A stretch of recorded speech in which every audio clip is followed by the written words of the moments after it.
Hi, my name is Matthew Ramirez. Hi, my name is Stella Tetrillo, and we're gonna be making a podcast about environmental racism. But more specifically, we're going to be talking about low-income families and low-income people, mostly because those are mainly made up of racial minorities. Yeah, it's almost like we'll be using the terms kind of like interchangeably, even though they're obviously different. But when we're talking about low-income communities, we are basically talking about minorities. So we're going to start off with talking about how these people are disproportionately affected throughout the country and throughout the world, but throughout the country. So, for example, this one is probably one of the ones that scared us the most, is that in Los Angeles, Black people are almost twice as likely to die than other people living in Los Angeles during a heat wave, and this is because they're living in these like densely populated urban areas where the temperatures are magnified because of concrete and asphalt, and they're less likely to have air conditioning in cars.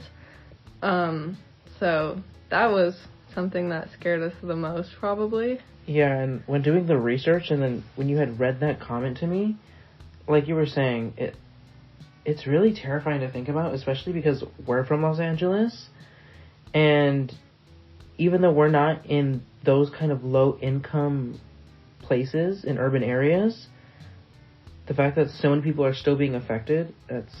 Yeah, like it's happening like right next to us. Like, Yeah. Another thing was, because of climate change, a lot of species are dying, and this affects indigenous tribes because there's a lot of species that are very significant to each tribe, and now with those species dying out, it's harder for like elders to practice and pass on their knowledge to the future generations.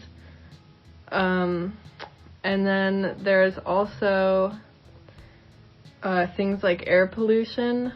Again, it affects like densely populated areas because industrial sites are often in... What's the word? Just low-income areas, really? Yeah. Industrial sites are often in low-income areas, and, you know, a lot of people there can't afford, like, air purifiers, or, like, they can't afford to leave home, and a lot of them don't have health insurance. So that's always really dangerous. And literally just driving around, we see those factories that are constantly spewing out tons of smoke, and the fact that it's, like, near so many of not only our houses, but, like, if I go to my grandma's in, like, Pacoima, she lives right next to a factory. Yeah. And the fact that she has lived there her entire life, it makes sense why she has lung issues, you know?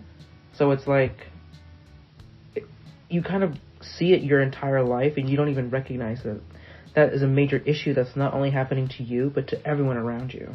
Yeah, and, like, the area near LAX, like, there's so many, like, factories over there, and like that's near, like, you know, kind of close to downtown, and all those areas. As real as it is for both of us to be experiencing, and also others, there were actually some ways to fight against environmental racism that we had found while researching, and these are mostly from the organization, the Climate Change Reality Project, and they recommended that there should be an increase in economic opportunities, but also to make all clean energy more accessible to everyone, and mainly to make natural disaster preparedness a major priority. And these were all emphasized to be handled at a citywide level instead of handling at a statewide or even a whole country. But they mainly did this because they wanted every city to have their varying degrees of programs and resources that are specific to their situations. And an increase in economic opportunities in cities would actually allow people to transition from fossil fuels to clean energy very smoothly, while also creating new and more local jobs for all low-income families to work at. And as for making clean energy more accessible to all individuals, this, we found, could be done similar to how Washington, they have the Solar Advantage Plus program, and they basically provided rebates to qualified solar installers for their work and their companies to provide solar systems installations at little or to no cost to low-income eligible homeowners. And this really encouraged other companies to start doing that too. But also finally, with the disaster preparedness, they focus that this should be done so that the county and the county's funds be used to buy out the properties that are at a higher risk of being destroyed in natural disasters. So like here in LA, there's a lot of, not LA, but here in California, there's a lot of floods sometimes after the rains and fires. But also in places that are affected by hurricanes, this would be a major thing to help them with.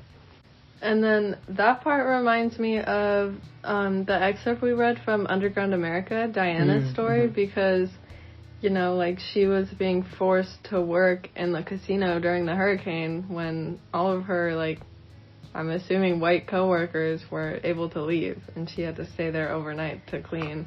Yeah, when we were reading that excerpt, that, like, got me so upset finding out all of these Hispanic and Latino workers were being forced to stay literally when the hurricane was coming. It's like our whole lives were literally like being they were being forced to stay there to be killed, basically. Yeah. They couldn't go back to their apartments. They didn't have houses, so they couldn't go back to their apartments that they were sharing with other workers, like tons of other workers.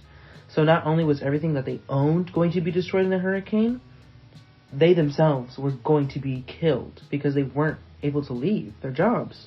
Yeah, and it seemed like they didn't even know, like, you know, like nobody was telling them how dangerous it was going to be until they just had to go through it. Like, nobody was like, I mean, yeah, people were being like, oh, you should leave. But, like, obviously they weren't allowed to leave. So, like, yeah, they were really just left, like, abandoned.